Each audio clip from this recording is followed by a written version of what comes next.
इस सवाल के साथ कि क्या महाराष्ट्र की पॉलिटिक्स में ऑल इज वेल। इस मुद्दे पर बात करने के लिए खास पैनल हमारे साथ जुड़ रहा है। हमारे साथ शाइना एनसी हैं, भारतीय जनता पार्टी की वरिष्ठ नेता। हमारे साथ डॉक्टर सीमा मलिक, एनसीपी शरद पवार गुट की प्रवक्ता हैं। हमारे साथ ब्रजमोहन श्रीवास्तव साहब हैं, आप एनसीपी अजीत पवार गुट के प्रवक्ता हैं। हमारे साथ विक्रम सिंह साहब जुड़ रहे हैं, आप प्रवक्ता हैं शिवसेना उद्धव ठाकरे गुट के। हमारे साथ सुशीबेन शाह हैं, आप प्रवक्ता हैं शिवसेना एकनाथ शिंदे गुट की। शाइना जी मुस्कुरा रही हैं, अलग अलग गुटों में अलग अलग पार्टी, परिचय में हमें भी थोड़ी दिक्कत हो रही है। लेकिन शाइना जी, ये सवाल की शुरुआत सबसे पहले आपसे ही, क्या वाकई महाराष्ट्र में ऑल इज वेल? ये सवाल मैं इसलिए पूछ रहा हूं कि जो संघ के एक जाने माने प्रचारक हैं, विचारक हैं, उनका एक बयान लगातार चर्चा में है जिसमें वो कह रहे हैं कि महाराष्ट्र में अजीत पवार हार की वजह है। दरअसल में अजीत पवार साथ थे तो करप्शन के मुद्दे पर बीजेपी खुलकर नहीं बोल पाई, जिसका डेंट, जिसका खामियाजा बीजेपी को भुगतना पड़ा महाराष्ट्र में। शाइना एनसी, देखिए, सबसे पहले तो मैं ये कहूंगी कि हार जीत हर एक इलेक्शन में होते रहता है, लेकिन हार का मतलब नहीं है down and out. If at all एक चेतावनी के साथ साथ हम उस दिशा में काम करते आ रहे हैं जहां जनहित में, महाराष्ट्र की जनता के हित में, मोदी जी के नेतृत्व में हम देखेंगे कि जो भी करेक्टिव मेजर्स लेना है हम जरूर लेंगे। पॉलिटिक्स में और राजनीति में हर बार अरिथमेटिक ऐसा नहीं चलता है, लेकिन जो आप वोट शेयर की बात करें तो आज भी भारतीय जनता पार्टी का जो वोट शेयर है वो बरकरार है। हाँ, जरूर डिवीजन ऑफ वोट्स होते हैं, नैरेटिव में बदला, लेकिन नैरेटिव सेटिंग ही तय नहीं करता है कि हार जीत किसकी होती है। तो मैं जरूर कहूंगी कि आते हुए दिन में आप देखेंगे सक्षम, नेतृत्वशील, प्रगतिशील सरकार महाराष्ट्र के लिए, और वो भी मोदी जी और देवेंद्र जी के जनहित में। और मैं कोई टिप्पणी या स्पेक्यूलेशन में नहीं जाऊंगी कि किसके वजह से क्या हुआ, लेकिन मैं जरूर कहूंगी कि जनता का जनादेश हमने स्वीकार किया, लेकिन इसका मतलब नहीं कि हम उस परिप्रेक्ष्य में काम करें या नहीं करें। ठीक है, लेकिन आपने एक बात कही, आपने कहा कि जो भी जरूरी करेक्टिव मेजर्स होंगे वो लिए जाएंगे वक्त रहते। जी हाँ, बिल्कुल। ब्रजमोहन श्रीवास्तव साहब, क्या वाकई ऑल इज वेल? ये सवाल आपसे भी इसलिए कि देखिए, सुनेत्र पवार ने अपना नामांकन दाखिल किया, लगातार चर्चा हो रही है कि साहब उस वक्त ना एकनाथ शिंदे गुट का कोई नेता साथ में रहा, ना बीजेपी का नेता कोई साथ में रहा, और जिस तरीके के बयान आपकी पार्टी की तरफ से नेताओं के आए हैं उसके बाद भी ये चर्चा और आगे बढ़ती है। श्रीवास्तव जी, देखिए कि बिल्कुल सारी चीजें ठीक है। महायुति की जो सरकार है और महायुति का जो गठबंधन है एनडीए में, किसी भी प्रकार का उसमें कहीं भी कोई व्यवधान नहीं है। जहां तक आपने बात की इस नेता आई जब नॉमिनेशन के लिए गई तो और कोई दिग्गज नेता क्यों नहीं थे, तो चूंकि ये निर्णय बहुत अंतिम क्षणों में हुआ था और समय बहुत कम था, तो पहली हमारी जरूरत ये थी कि समय सीमा के अंदर नामांकन भर दिया जाए। ये रीजन था, उसको किसी और दृष्टिकोण से देखना ठीक नहीं होगा। ठीक है। जहां तक बात देखिए महाराष्ट्र को लेकर है, आपने जो हवाला दिया आदरणीय रतन शारदा साहब का, वो एक विचारक है, वो बहुत अच्छे लेखक है।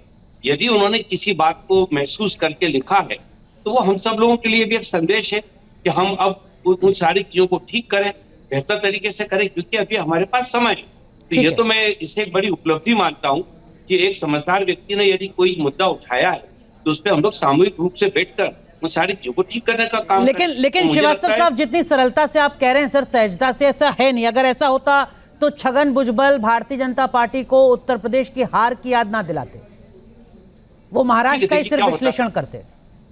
ना बिल्कुल ठीक है। देखिए, उन्होंने भी जो कहा, रतन शारदा साहब ने भी तो अपने अनुभव पे और जो महसूस किया वो बुलाए ना उन्होंने ये तो नहीं कहा कि महायुति को समाप्त कर देना चाहिए, उन्होंने ये तो नहीं कहा कि साहब एनडीए से राष्ट्रवादी कांग्रेस पार्टी को हटा देना चाहिए। विचार है उसी प्रकार से। यदि आदरणीय भुजबल साहब ने भी कोई बात की है तो वो उससे जुड़ी हुई बात है। ठीक है, मैं सोचता हूँ इसको विक्रम सिंह जी, क्या आपके खेमे में सब कुछ ठीक है क्या? ये सवाल इसलिए भी क्योंकि इस तरीके की चर्चा लगातार हो रही है कि विधानसभा चुनाव की तैयारी उद्धव ठाकरे ने शुरू कर दी है और ये कार्यकर्ताओं को संदेश दे दिया है कि सभी सीटों पर तैयार रहिए, हो सकता है कि अकेले ही चुनाव लड़ा जाए। विक्रम सिंह जी, देखिए, ये तो बिल्कुल साफ हो गया था। अभी पहले सब नकली शिवसेना बता रहे थे, कोई कुछ बोल रहा था, तो जो जनादेश आया उससे सारा साफ हो गया कि भाई कौन असली है कौन नकली है, पब्लिक का साथ किसके साथ है। ये तो सारा साफ हो गया और अब आने वाले विधानसभा में और आपको दिख जाएगा। बाकी वे बीजेपी जो भी कर रही है देश में वो भी सब लोगों को पता चल गया। मोदी जी ने महाराष्ट्र में कोई मेरे ख्याल से 18-19 सभाएं की, वहां पे क्या हाल हुआ वो सब सबने देख लिया। मोदी जी का जादू अब खत्म हो चुका है। जो बात ये करते थे कि भाई मोदी है तो मुमकिन है, ये जो डायलॉग सेट थे ना देश में, वो सब अब खत्म हो गए। उन्होंने सब अब दम तोड़ चुके हैं, अब कुछ नहीं है। बिना ठाकरे के महाराष्ट्र में किसी का कुछ नहीं होने वाला। तो अब इन सबको ये चीज सब अच्छे से समझ में आ गई है, तो सब अब महाविकास आघाड़ी में साथ आएंगे और विधानसभा चुनाव में जाएंगे तो वो अच्छे से, मैं समझता हूं कि अच्छे पूरे बहुमत के साथ सरकार बनेगी और एक अच्छी सरकार चलेगी। क्योंकि अब इन लोगों के पास, इन्होंने कुछ किया तो है नहीं, अब इनके पास कुछ बोलने को है नहीं। अब यही बोलते हैं कि नहीं, भाई हम जो आने सवाल वाले था टाइम उसका में देखना जवाब हम क्या आपने नहीं करें। दिया शायद बीच में। उद्धव ठाकरे अकेले विधानसभा चुनाव लड़ेंगे या जो गठबंधन इंडिया का है उसके साथ? देखिए गठबंधन जो महाविकास आघाड़ी है, महाविकास आघाड़ी साथ में है, साथ में सारी चीजें होंगी, साथ में चुनाव भी लड़ेंगे, सारा कुछ महाविकास आघाड़ी एक संगठन है, साथ में काम कर रहा है तो साथ में लड़ेंगे। ठीक है, लेकिन डॉक्टर सीमा मलिक, ऐसा इसलिए भी नहीं लग रहा कि जिस तरीके की तनातनी की खबर सांगली लोकसभा सीट को लेकर सामने आई, फिर एमएलसी को लेकर जिस तरीके का बवाल मचा, बाद में हालांकि समझौता हो गया, और एक चर्चा 4 जून के बाद से लगातार ये चल रही है कि देखिए साहब, उद्धव ठाकरे कभी भी इंडिया गठबंधन को टाटा बाय बाय बोलकर शायना एनसी के जो तमाम वरिष्ठ नेता हैं उनसे मुलाकात कर सकते हैं।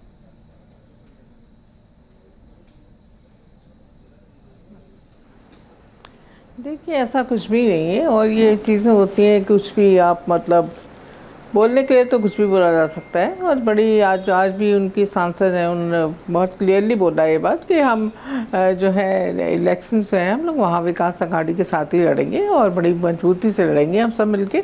और आप देखिएगा कि किस तरह के रिजल्ट आएंगे अभी।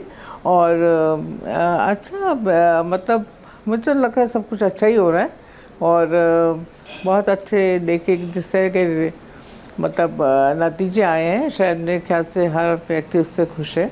और एक ईमानदारी की जो चीज़ होती है ना, उसका हमेशा अच्छा फल होता है और वही हुआ है। और अभी आप देखिए, अभी माननीय पवार साहब ने बोला भी है कि हम लोग मतलब कुछ भी कर सकते हैं किसानों के लिए। अभी देखिए उन्होंने बोला है कि हम लोग मतलब कुछ भी कर सकते हैं। कि उन्होंने ये भी बोला है कि हम चाहें तो हम सरकार भी मतलब पलट सकते हैं। तो ये देखिए, ये बात है कि अगर वो लोग कुछ करते हैं तो ठीक है। लेकिन डॉक्टर मलिक, लोग सवाल पूछ रहे हैं कि अगर शरद पवार ये कह रहे हैं कि कुछ विधायक हमारे पास हैं, कुछ सांसद हमारे पास हैं, तो अब तक इतना पानी क्यों बह गया? अब तक तो ये सब हो जाना चाहिए था।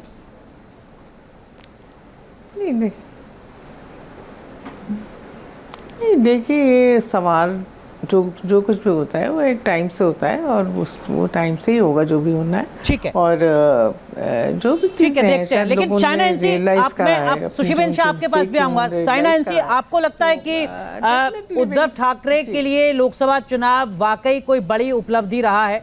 जब आपके साथ चुनाव लड़ते थे तो 18 सांसद होते थे, अब 9 सांसद उनके चुनकर आए हैं। वो कांग्रेस के मुकाबले महाराष्ट्र में ए टीम होते थे अपने सहयोगी दलों के, अब बी टीम बन गए हैं कांग्रेस के। क्या वाकई उनके लिए फायदे का चुनाव रहा है? मुझे लगता है कि सबसे बड़ा नुकसान हुआ है तो वो उद्धव ठाकरे जी को। आप आंकड़े देखिए, जहां वो 18 सीट्स लड़ के जीत के 18 सीट्स जीतते थे, वहां उनका स्ट्राइक रेट 9 पर पहुंचा है, ज्यादा सीट लड़ते हुए।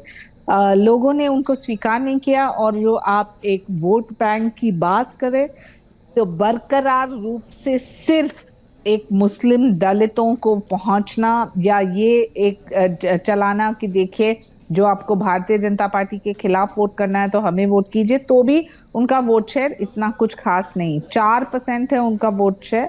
और मैं मानती हूँ कि आते हुए दिन में और भी घटेगा। रही बात, यहाँ कोई किसी को टिप्पणी देने के लिए नहीं बैठे हैं, सभी अपने अपने राजनीतिक रूप से तय करेंगे कि उनकी पार्टी की प्रतिक्रिया क्या होनी चाहिए रणनीति।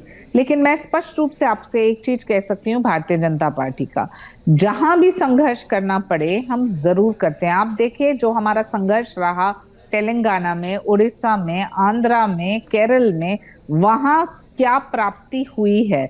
तो उसी रफ्तार से हमें संगठन की दृष्टि से, क्योंकि हमारे पास 11 करोड़ सदस्य हैं भारतीय जनता पार्टी के, विश्व में सबसे बड़ा राजनीतिक दल, उसी दृष्टि से हम काम करते रहेंगे।